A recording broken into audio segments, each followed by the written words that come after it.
আসসালামু আলাইকুম। তামান্না নাহিদ খান স্বাগত জানাচ্ছি এনটিভির মধ্যাহ্নের খবরে। ত্রয়োদশ জাতীয় সংসদে সংরক্ষিত নারী আসনে জাতীয়তাবাদী দল বিএনপির দলীয় মনোনয়ন ফর্ম বিক্রি শুরু হয়েছে। সকালে দলের কেন্দ্রীয় কার্যালয়ে জ্যেষ্ঠ যুগ্ম মহাসচিব ও প্রধানমন্ত্রীর উপদেষ্টা রুহুল কবির রিজভী মনোনয়ন বিতরণ কার্যক্রম উদ্বোধন করেন। এ সময় তিনি বলেন, বিগত ১৬ বছরের আন্দোলনের ভূমিকা মূল্যায়ন করে সংসদীয় দলীয় বোর্ড মনোনয়নের চূড়ান্ত সিদ্ধান্ত গ্রহণ করবে। সবাইকে সে সিদ্ধান্ত মেনে নেয়ার আহ্বান জানান তিনি। মনোনয়নে ইচ্ছুক প্রার্থীরা মনোনয়ন ফর্ম সংগ্রহ করে তা জমা দিতে হবে ১২ এপ্রিলের মধ্যে। আগামী ১২ মে সংসদে সংরক্ষিত নারী আসনে নির্বাচন হবে। নির্বাচন কমিশনে মনোনয়ন বিতরণ চলবে ১০, ১১ ও ১২ এপ্রিল। শেখ হাসিনার পলায়নের মধ্যে দিয়ে যে বিজয় হয়েছে, সেই বিজয়কে আমাদের নিশ্চিত করতে হবে। ত্রয়োদশ জাতীয় সংসদ নির্বাচনে নারীদের জন্য যে সংরক্ষিত আসন, সেই আসনে নির্বাচনের যে প্রক্রিয়া, সে প্রক্রিয়া শুরু হয়েছে নির্বাচন কমিশনের তফসিল ঘোষণার মধ্যে দিয়ে।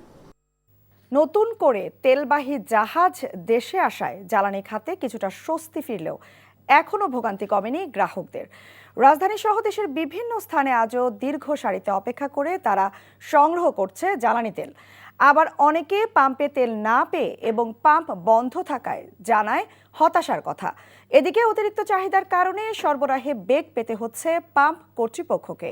বরাদ্দ অনুযায়ী পাম্পগুলোতে তেল সরবরাহ করা হলেও অতিরিক্ত চাহিদায় ভোগান্তিতে গ্রাহকরা। আগামী সপ্তাহের মধ্যে অবশ্য জ্বালানি সংকট কেটে যাওয়ার আশা করছে সরকার। বাজারে বেশিরভাগ নিত্যপণ্য বাড়তি দামে স্থিতিশীল থাকার পর নতুন করে বেড়েছে ভোজ্য তেল ও সোনালী মুরগির দাম। চাল, ডাল সহ অন্যান্য পণ্য আগের দামেই স্থিতিশীল রয়েছে। সরবরাহ ঘাটতির অজুহাতে বেড়েছে সবজির দাম। মাছের বাজারও চড়া। সোনালী মুরগির দাম কেজিতে বেড়েছে ১৫০ থেকে ২০০ টাকা। ব্রয়লার ও লেয়ার মুরগির দামও কেজিতে বেড়েছে ১০ থেকে ৫০ টাকা করে। মাংসের দামও কিছুটা বেড়েছে। বাজার সহনীয় রাখতে সরকারের কঠোর নজরদারির দাবি সাধারণ ক্রেতাদের।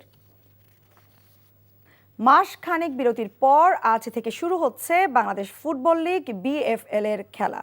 কুমিল্লার শহীদ ধীরেন্দ্রনাথ দত্ত স্টেডিয়ামে বিকেল ৩টায় মুখোমুখি হবে মোহামেডান স্পোর্টিং ক্লাব ও আবাহনী লিমিটেড। এবারের লিগে দ্বিতীয়বারের মতো হচ্ছে দুই চির প্রতিদ্বন্দ্বী দলের লড়াই। এর আগে প্রথম দেখায় আবাহনীকে ৩-২ গোলে হারায় মোহামেডান। অবশ্য লিগের পয়েন্ট টেবিলে সুবিধাজনক অবস্থানে নেই সাদা কালো জার্সিধারীরা। ১১ ম্যাচে মাত্র ২টি জয় পেয়েছে মতিঝিলের ক্লাবটি।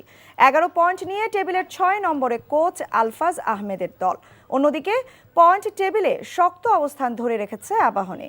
১১ ম্যাচ খেলে তাদের অর্জন ১৯ পয়েন্ট। ৫টি ম্যাচ জিতেছে তারা। ৪টি ম্যাচে ড্র এবং ২ ম্যাচে হারের রেকর্ড ধানমন্ডির ক্লাবটির। পয়েন্ট টেবিলে তাদের অবস্থান তৃতীয়।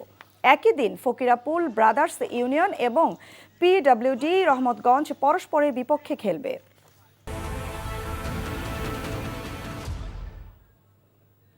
এই ছিল মধ্যাহ্নের খবরে। এই খবরের ভিডিও সহ আপডেট জানতে ভিজিট করুন NTV অনলাইন www.ntvbd.com। এছাড়াও NTV জনপ্রিয় সব অনুষ্ঠান ও খবরের আপডেট জানতে ভিজিট করুন আমাদের ইউটিউব ও ভেরিফাইড ফেসবুক পেজ। দুইটায় দুপুরের খবর দেখার আমন্ত্রণ রইল। ধন্যবাদ সবাইকে।